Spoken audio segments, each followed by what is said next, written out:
और speed news की शुरुआत करते हैं फटाफट खबरों के साथ। राज्यपाल कलराज मिश्र और मुख्यमंत्री अशोक गहलोत 4 दिसंबर को बीकानेर की गंगा सिंह यूनिवर्सिटी में सामाजिक विज्ञान विधि भवन का वर्चुअल लोकार्पण करेंगे। वीसी विनोद कुमार सिंह ने प्रेस कॉन्फ्रेंस कर इसकी जानकारी दी। डॉक्टर समित शर्मा ने जयपुर संभागीय आयुक्त का पदभार संभाल लिया है। इस मौके पर राजस्थान निजी सहायक संवर्ग महासंघ के प्रदेश अध्यक्ष रमन पारिक ने उनकी अगवानी की। इसके बाद समित शर्मा ने स्टाफ की मीटिंग ली।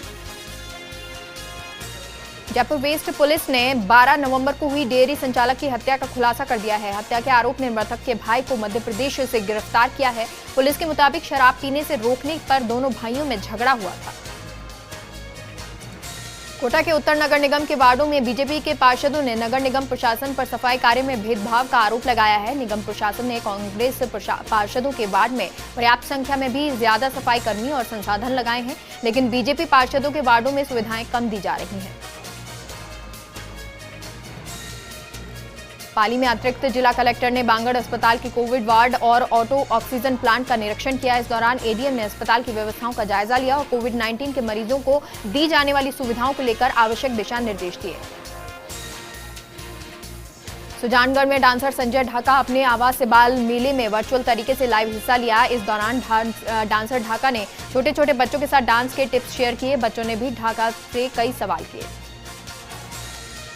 चित्तौड़गढ़ में कलेक्टर के शर्मा ने कोरोना वैक्सीन से पहले ही तैयारियों को लेकर बैठक आयोजन किया। बैठक में कलेक्टर ने वैक्सीन को लेकर चरणबद्ध तरीके से वरीयता सूची बनाने की प्रक्रिया शुरू करने के भी निर्देश दिए। सीकर के लक्ष्मणगढ़ कस्बे के एक मकान में कोबरा सांप मिलने से परिवार में दहशत का माहौल हो गया। सांप मिलने की सूचना पर सर्प रक्षक कैलाश सोनी अपनी टीम के साथ मौके पर पहुंचे और बड़ी मशक्कत के बाद रेस्क्यू कर सांप को सुरक्षित जंगल में छोड़ा। नागौर के खीवसर में नए कृषि कानूनों के खिलाफ अखिल भारतीय किसान सभा के कार्यकर्ताओं ने विरोध प्रदर्शन किया और तहसीलदार को प्रधानमंत्री के नाम ज्ञापन सौंपा। धौलपुर में चौथे चरण के निकाय चुनाव को लेकर आरोप प्रत्यारोप का दौर शुरू हो गया है। बीजेपी के जिला अध्यक्ष श्रवण कुमार वर्मा ने मुख्य चुनाव आयुक्त को पत्र लिखकर बाड़ी विधायक पर दबाव बनाने का और जबरन बोर्ड का गठन करवाने का आरोप लगाया है। पाली कोतवाली थाना इलाके के गुरडाई मार्ग पर घर में मजदूर ने फांसी लगाकर आत्महत्या कर ली। पुलिस ने शव को पोस्टमार्टम के लिए बांगड़ अस्पताल की मोर्चरी में रखवाया है। मृतक मध्य प्रदेश का रहने वाला है, यहां किराए के मकान पर रह रहा था। जैसलमेर में आर्मी की ओर से कोविड और किट वितरित की गई। सब में पौधारोपण किया गया। वहीं बैटल एक्स डिवीजन की ओर से मोहनगढ़ के सैन्य स्टेशन में एक आउटरीच चिकित्सा शिविर लगाया गया। नागौर के खीवसर में अखिल भारतीय किसान सभा ने तहसील परिसर में विरोध प्रदर्शन किया और किसानों के आंदोलन का समर्थन किया। तहसीलदार मुकेश अग्रवाल को राष्ट्रपति के नाम ज्ञापन भी सौंपा। थानागाजी नगर पालिका ठेकेदार रामू योगी ने मुख्यमंत्री, थानागाजी विधायक और जिला कलेक्टर को ज्ञापन सौंपा। ठेकेदार ने बताया कि अगर मुझे मेरा भुगतान नहीं किया गया तो मैं आत्महत्या कर लूंगा। 18 लाख रुपए का काम करवाया गया, लेकिन कमीशन के मांग रहे हैं। कला प्रेमियों ने बूंदी महोत्सव को डिजिटल प्लेटफॉर्म पर उतारा है। हाड़ौती का प्रमुख पर्यटन पर्व बूंदी महोत्सव इस बार डिजिटल अंदाज में नजर आएगा। कलेक्टर आशीष गुप्ता ने बताया कि वेबसाइट www.bundionline.com पर बहुरंगी झांकी को पर्यटन प्रेमी देख सकेंगे। जोधपुर में जबरन 40 से ज्यादा कुत्तों के बच्चे ले जाने के मामले में संगीता सुराना ने डीसीपी ऑफिस के बाहर धरना प्रदर्शन किया और कुत्ते के बच्चे वापस दिलाने की मांग की। ब्यावर में गोपाल नगर के एक घर में चोरों ने लाखों की माल पर हाथ साफ कर लिया। चोर करीब 15 तोला सोना और 500 ग्राम चांदी के आभूषण के साथ 2 लाख रुपए की नकदी लेकर फरार हो गए। बता दें, बीते एक सप्ताह से शहर में रोजाना चोरियां होने से लोगों में जबरदस्त रोष व्याप्त है। धौलपुर में कलेक्टर राकेश जायसवाल ने इंदिरा रसोई का औचक निरीक्षण किया। कलेक्टर ने लोगों से खाने की गुणवत्ता को लेकर जानकारी ली और खाना बनाने वाली जगह का जायजा लिया। ब्यावर में एसडीएम श्वेता चौहान की अध्यक्षता में शहर में बढ़ते कोरोना संक्रमण को लेकर बैठक हुई। राजकीय अमृत कौर अस्पताल के चिकित्सा अधिकारियों के साथ बैठक हुई। रोकथाम को लेकर चिकित्सा अधिकारियों के साथ चर्चा की। ब्यावर में national institute of fire and safety की ओर से मास्क और काढ़ा वितरण कार्यक्रम जारी है। रोडवेज बस स्टैंड पर पहुंचकर स्टूडेंट्स ने लोगों को काढ़ा बांटा। चित्तौड़गढ़ में कोरोना वैक्सीन वितरण को लेकर तैयारियां शुरू हो गई हैं। जिला मुख्यालय पर जिला कलेक्टर के शर्मा की अध्यक्षता में बैठक हुई। कोल्ड चेन स्थापित करने, कोल्ड चेन मेंटेन करने समेत कई बिंदुओं पर चर्चा हुई। बूंदी में फिर से मां की ममता शर्मसार हुई है। जयस्थल गांव में मेज नदी के पास बालिका का भ्रूण मिला। एसएचओ विजय सिंह ने मौके पर पहुंचकर भ्रूण को कब्जे में ले लिया। बाड़मेर की सदर थाना पुलिस ने चौहटन थाने के हिस्ट्री शीटर विजय सिंह को अरेस्ट किया। कब्जे से 2 पिस्टल भी बरामद की। फिलहाल पुलिस हिस्ट्री शीटर से पूछताछ में जुटी हुई है।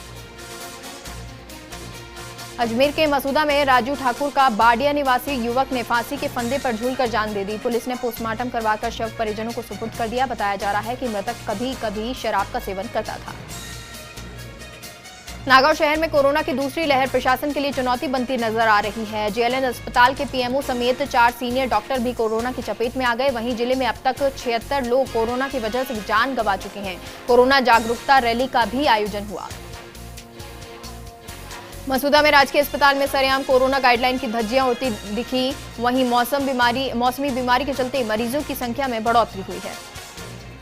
टॉप नगर परिषद इलाके में फुटपाथ पर लगे अतिक्रमण को हटाने की कार्रवाई विवादों में घिर गई। व्यापार संघ ने बताया कि बिना नोटिस और सूचना के कार्रवाई की जा रही है। मौके पर पहुंचकर पुलिस ने अतिक्रमण को हटाया। अजमेर के वरिष्ठ वकील राजेश टंडन ने एक बार फिर जेएलएन अस्पताल प्रशासन पर भ्रष्टाचार का आरोप लगाया है। अस्पताल प्रशासन की मिली भगत से पन्ना धाय नाम की कंपनी को भर्ती का टेंडर दिया गया, जबकि कई कंपनियों ने 3 करोड़ से कम का टेंडर भरा था, लेकिन उन्हें टेंडर नहीं मिला। अजमेर की अलवर गेट थाना पुलिस को बड़ी सफलता हाथ लगी है। सोसाइटी और वीसी के नाम पर हजारों लोगों के करोड़ों रुपए का गबन करने वाले प्रमोद गुप्ता के साथी संजय सिंह कौशिक को पुलिस ने गिरफ्तार कर लिया। पुलिस प्रमोद और उसके परिवार को पहले ही गिरफ्तार कर चुकी है। नाइट कर्फ्यू की पाबंदियों पर अब पूरे नागौर में लागू कर दिया गया है, लेकिन तमाम पाबंदियों के बावजूद नेताओं पर इनका कोई असर नहीं है। जिले में अंतिम चरण के चुनाव के लिए अब प्रत्याशियों के साथ साथ नेता भी कोरोना गाइडलाइन की धज्जियां उड़ाते नजर आ रहे हैं। आगे बढ़ते हैं फटाफट खबरों की ओर एक बार फिर से। सादुल शहर नगर पालिका चुनावों के चलते सियासत काफी तेज हो गई है। भाजपा के 3 पूर्व पार्षदों सहित युवा मोर्चा अध्यक्ष ने विधायक जगदीश जांगिड़ की मौजूदगी में कांग्रेस से हाथ मिला लिया है। उधर भाजपा के नगर मंडल अध्यक्ष करुण मित्तल ने कार्रवाई की बात कही है। बाली बीजेपी प्रत्याशियों की देर रात बाड़ेबंदी की गई। बता दें कि 2 दिन पहले कांग्रेस ने भी अपने सभी 23 प्रत्याशियों को जैसलमेर के एक होटल में शिफ्ट किया था। वहीं इस दौरान फर्स्ट इंडिया के कैमरे ने प्रत्याशियों को जैसलमेर के धोरों में कैद कर लिया। जोधपुर के लवकुश शिशु गृह के 6 महीने पहले एक दंपति अपनी बच्ची को वहां छोड़ गए थे, जिसके बाद आज पिता अपनी बच्ची को लेने शिशु गृह पहुंच गए, जिस पर बाल कल्याण समिति के अध्यक्ष धनपत गुर्जर सहित अन्य सदस्यों ने नियम कायदों को देखते हुए पिता को 3.5 साल की मासूम को सौंप दिया। बीकानेर में एनजीटी के निर्देशों पर डिस्ट्रिक्ट एनवायरनमेंट प्लान बन रहा है। अतिरिक्त जिला कलेक्टर सुनीता चौधरी को इस कमेटी का अध्यक्ष बनाया गया है। साथ ही महाराजा गंगा सिंह यूनिवर्सिटी के प्रोफेसर डॉक्टर अनिल छंगानी को नॉलेज पार्टनर बनाया गया है। प्रदेश में पेट्रोल और डीजल के दामों में बढ़ोतरी हो गई है। कोरोना काल में महंगाई की मार से आमजन परेशान है, तो वहीं दूसरी ओर रसोई गैस के बढ़ते दामों ने आमजन की कमर तोड़कर रख दी है। यूडीएच मंत्री शांति धारीवाल जोधपुर प्रवास पर रहे। यहां उन्होंने जोधपुर के विकास को लेकर मंथन किया। इस दौरान वरिष्ठ कांग्रेस नेता पवन मेहता ने भी मंत्री शांति धारीवाल को काफी सुझाव दिए। नागौर के लाडनू में एसडीएम राम अवतार कुमावत ने मतदाता सूचियों के विशेष संक्षिप्त पुनः निरीक्षण कार्यक्रम के तहत बैठक का आयोजन किया। बैठक में एसडीएम के निर्वाचन जैसे अहम कार्यों को लेकर दिशा निर्देश दिए गए। नागौर के लाडनू में एसडीएम राम अवतार कुमावत ने कोविड-19 के बढ़ते हुए संक्रमण की रोकथाम और बचाव को लेकर बैठक की। बैठक में प्रमुख चिकित्सा अधिकारी डॉक्टर कमलेश कसवा और पुलिस के अधिकारी मौजूद रहे।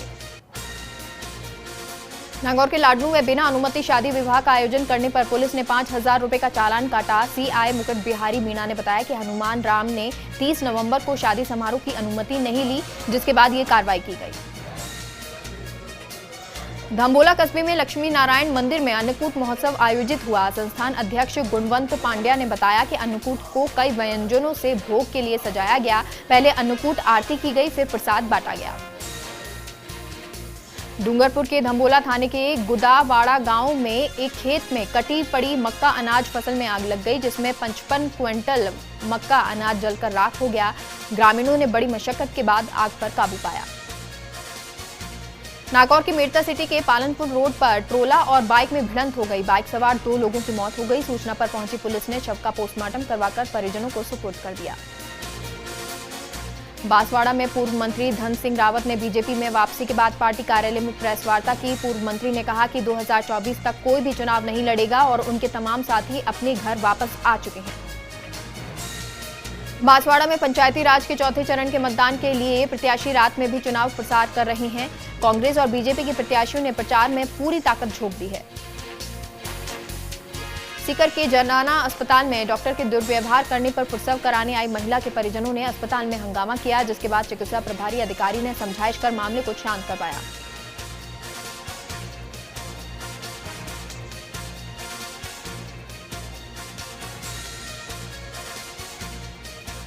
अलवर में जिला कलेक्टर नन्नूमल पहाड़िया ने पदभार संभालने के बाद कार्यालय में बैठक की, जिसके बाद वो कोविड कंट्रोल रूम का निरीक्षण करने पहुंचे। अव्यवस्थाओं को लेकर अधिकारी और कर्मचारियों को जमकर लताड़ लगाई।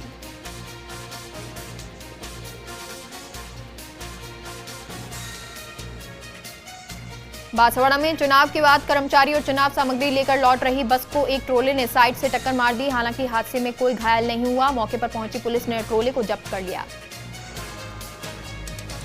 कोटा के कुन्हाड़ी इलाके में बुजुर्ग की हत्या के मामले में पुलिस ने मृतक के भतीजे दिनेश मीणा को गिरफ्तार कर लिया। पुलिस के मुताबिक आरोपी और मृतक के बेटे के बीच झगड़ा चल रहा था। कोटा के रामगंज मंडी में नगर पालिका अध्यक्ष के दावेदार बीजेपी नेता महेश श्रीवास्तव का नामांकन जांच में खारिज हो गया। श्रीवास्तव ने वार्ड के 3 से नामांकन भरा था। अब ये वार्ड बिना चुनाव लड़े ही कांग्रेस की झोली में जाता नजर आ रहा है। बोली पर अज्ञात चोर गिरोह की सक्रियता दिखी गई। चोरों ने बस स्टैंड स्थित एक खाद बीज की दुकान को निशाना बनाया, गले में रखी नकदी और सामान पार कर लिया। एक छोटे से ब्रेक के लिए रुकते हैं, आप कहीं मत जाइए, जल्द लौटते हैं। खेड़तल थाना पुलिस टीम को बड़ी सफलता मिली है। खेड़तल के नागल गांव में संतोकड़ा का निवासी आरोपी परवेज उर्फ नासिर हुसैन को गिरफ्तार कर लिया गया। आरोपी किशनगढ़ बास कोर्ट से गिरफ्तार वारंट में फरार चल रहा था। बाड़मेर के सिवाना में नग्न अवस्था में शव मिलने से सनसनी फैल गई। मोकलसर पुलिस चौकी से महज 300 मीटर पर शव मिला। मृतक की शिनाख्त माइलावास के देवाराम माली के तौर पर हुई। ग्रामीणों ने हत्या की आशंका जताई है। प्रतापगढ़ में पंचायती राज चुनाव के तीसरे चरण के लिए शांतिपूर्ण मतदान संपन्न हो गया, जिसके बाद मतदान दलों और ईवीएम को कड़ी सुरक्षा के साथ जिला मुख्यालय पर लाया गया। सीकर के लक्ष्मणगढ़ में सैनिक कल्याण बोर्ड के पूर्व अध्यक्ष प्रेम सिंह बाजौर ने पाटौदा ग्राम पंचायत में जनसभा को संबोधित किया। अजमेर के जेएलएन अस्पताल के बाहर आमरण अनशन पर टेंट लगाकर बैठे अजमेर चिकित्सा संघ के अध्यक्ष मोहन चौधरी को पुलिस ने उठाकर टेंट को हटवा दिया। बहरोड में 3 दिनों तक अवकाश के कारण बैंक बंद रहने से एटीएम खाली हो गए, जिससे उपभोक्ताओं को काफी परेशानी का सामना करना पड़ा। बैंक खुलने के बाद जब एटीएम में रुपए डाला गया तो कार्ड धारकों की एटीएम के बाहर लाइन लग गई। सज्जनगढ़ और कुशलगढ़ पंचायत समिति में जिला परिषद और पंचायत समिति के तीसरे चरण के चुनाव हुए। 1,86,062 मतदाताओं ने मताधिकार का प्रयोग किया। 2 पंचायत समितियों में 77.95% मतदान हुआ। सीकर में जिला परिषद और पंचायत समिति सदस्य के लिए तीसरे चरण के मतदान हुआ। वहीं सांसद सुमेधानंद सरस्वती ने कांग्रेस सरकार पर जमकर निशाना साधा। कहा कि डोटासरा केवल प्रदेश में स्टाम्प ड्यूटी की तरह कार्य कर रहे हैं। नागौर में 4 पंचायत समिति में जिला परिषद और पंचायत समिति सदस्यों के तीसरे चरण का चुनाव हुआ। सभी पोलिंग पार्टियां नागौर के BR मिर्धा कॉलेज पहुंची। यहां कड़ी सुरक्षा के साथ ईवीएम को रखा गया। बांसवाड़ा के डूंगरिया गांव में एक युवक की बाइक का एक्सीडेंट हो गया। हादसे में गंभीर घायल युवक का अस्पताल में उपचार जारी है। वहीं यहां ये भी बताया जा रहा है कि नशे में धुत होने के कारण युवक पहाड़ से टकरा गया।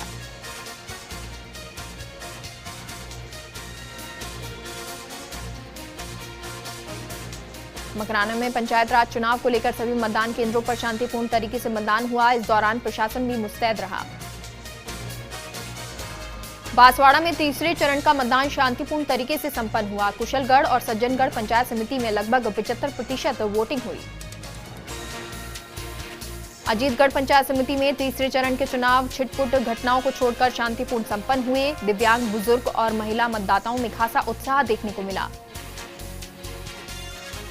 अलवर गेट थाना इलाके में हत्या मामले में पुलिस को सफलता मिली है। आरोपी गौरी शंकर को तलाश कर गिरफ्तार कर लिया। फिलहाल पुलिस आरोपी से पूछताछ कर रही है। मलारना डूंगर थाना इलाके के गोजियारी गांव में युवक की हत्या मामले में एक और आरोपी को अरेस्ट किया गया है। वहीं पहले से अरेस्ट आरोपी की निशानदेही पर हत्या के उपयोग में लिया गया ट्रैक्टर बरामद किया। विश्व एड्स दिवस के अवसर पर बांसवाड़ा में एक सेमिनार हुआ। ये आयोजन जिला विधिक सेवा प्राधिकरण ने किया। जागरूकता के लिए एक हस्ताक्षर अभियान भी शुरू किया गया। मलारना डूंगर थाना पुलिस ने नाबालिग किशोरी को दस्तयाब किया। आरोपी को भी अरेस्ट किया। मामला नाबालिग को बहला फुसलाकर भगा ले जाने का था। केंद्रीय कृषि कानून के विरोध में अजमेर में NSUI कार्यकर्ताओं ने हस्ताक्षर अभियान चलाया। इस दौरान लोगों से हस्ताक्षर करवाए गए, जिन्हें केंद्र सरकार को भेजा जाएगा।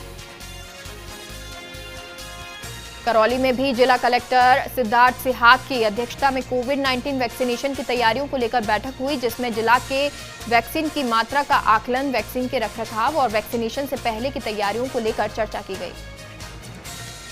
बीकानेर में कोरोना के बढ़ते केसेस के बीच नाइट कर्फ्यू चल रहा है और इसी बीच कलेक्टर नमित मेहता भी लगातार मॉनिटरिंग में जुटे हैं। उन्होंने हॉस्पिटल और कोरोना केयर सेंटर का निरीक्षण किया। राजस्थान में पर्यटन के लिहाज से दिसंबर को गोल्डन मंथ माना जाता है, लेकिन कोरोना के कहर के चलते पर्यटन चौपट हो गया है, जिसको लेकर ट्रैवल एजेंट और टूर ऑपरेटर भी निराश नजर आ रहे हैं।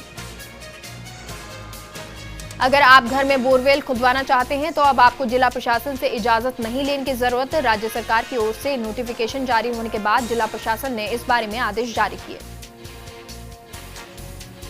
विराटनगर थाना क्षेत्र के गांव मेड के यूनियन बैंक में एटीएम में अज्ञात चोरों ने देर रात चोरी करने का प्रयास किया, लेकिन एटीएम में कैश नहीं होने से चोर अपनी मंशा में कामयाब नहीं हो पाए। नागौर में कुचामन सिटी में कार और बैंक की कैश वैन में टक्कर हो गई। हादसे में 7 लोग गंभीर रूप से घायल हो गए। सभी घायलों को नावा के राजकीय अस्पताल में प्राथमिक उपचार के बाद जयपुर रेफर कर दिया गया। कोटा में चंबल किनारे आराम फरमा रहे मगरमच्छों को घड़ियालों की रोमांचक तस्वीरें सामने आई हैं। धूप सेकते इन मगर और घड़ियालों की तस्वीर हमारे संवाददाता ने दी। भरतपुर के कामा में बिजली के पोल पर युवक चढ़ गया। युवक नशे में धुत बताया जा रहा है। तमाशा देखने के लिए मौके पर लोगों की भीड़ जमा हो गई। जैसलमेर में कोरोना की रोकथाम के लिए जन जागरूकता अभियान चलाया जा रहा है। वहीं डोर टू डोर सर्वे भी किया जा रहा है, जिसमें सामने आए कोरोना पॉजिटिव मरीजों को तुरंत आइसोलेट किया जा रहा है। जोधपुर जिला प्रशासन भी कंटेनमेंट जोन बनाकर लॉकडाउन लगाने की तैयारी कर रहा है। कलेक्टर इंद्रजीत सिंह ने बताया कि कुल 9 जोन बनाए गए हैं। वहां कंटेनमेंट जोन को चिन्हित करने का प्रयास किया जा रहा है। मकराना शहर के चमनपुरा स्थित मदरसा सिराजू मुनीर शिक्षा समिति में आग लग गई। मौके पर दमकल की 3 गाड़ियां पहुंची और आग पर कड़ी मशक्कत से काबू पाया। आसिंद के बदनौर थाना इलाके के भोजपुर गांव में अपने ही घर में संदिग्ध अवस्था में युवक का शव मिला। मौके पर पहुंची पुलिस ने मुआयना किया और पोस्टमार्टम कर शव परिजनों को सुपुर्द कर दिया। तो बुलेटिन में